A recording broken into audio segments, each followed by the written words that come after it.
And here we will be explaining the tulpa.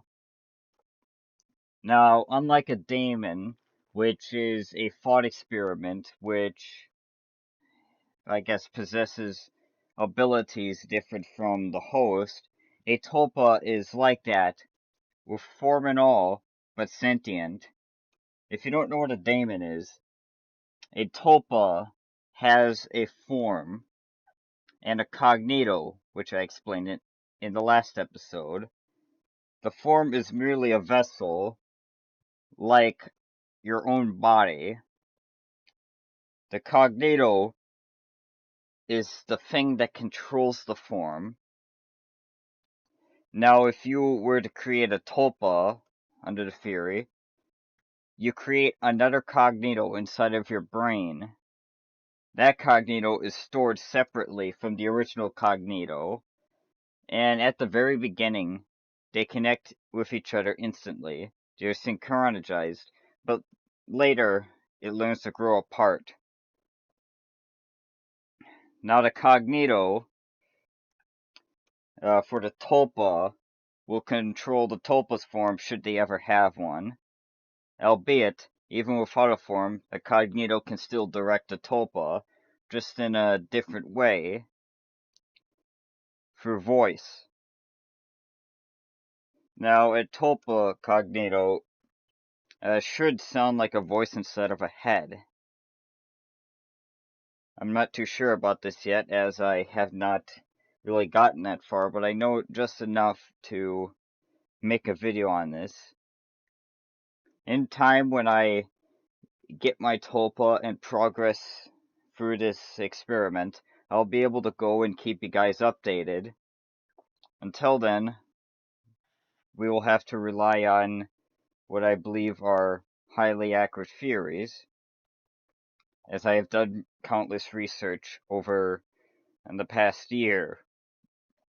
It has been 1 year since I've known tulpas existed, and this is everything I collected. So, what differs a tulpa's cognito from the host cognito? We do know that the host cognito, or your cognito, is created upon birth, perhaps even pre-birth, as you're still developing in the womb. A tulpa's cognito is created from a host cognito, but they are created with some sort of sentience or knowledge that you get. Therefore, you're using your cognito to split your own cognito and develop upon it.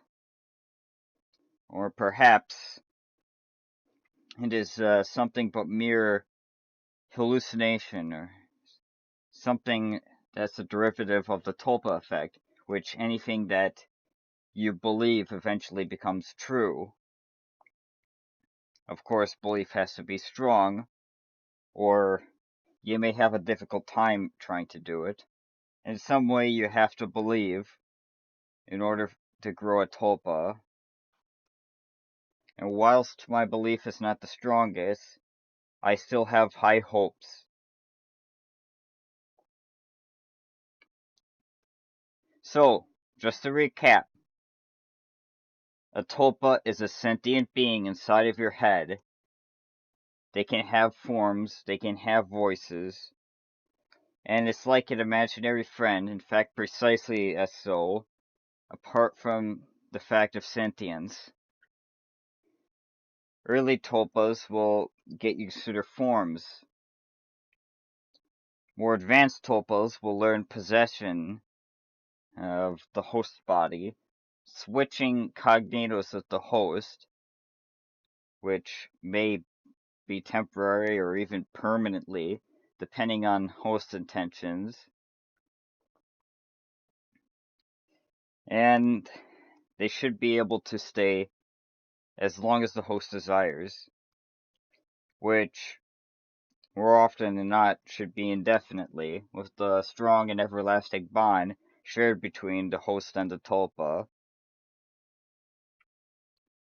Now keep in mind, whilst this sounds a bit unusual, unorthodox, weird, maybe even crazy, the tulpa is only as harmful as you create them as.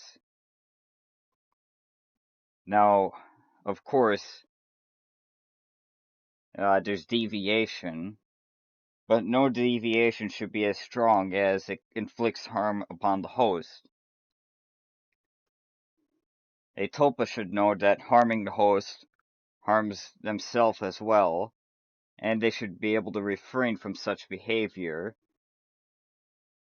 However, if you do intentionally develop a tulpa to harm the host or yourself, as I would say, then you're only setting yourself up for failure.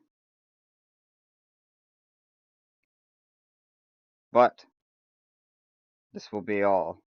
Das Vidania, Kamerade.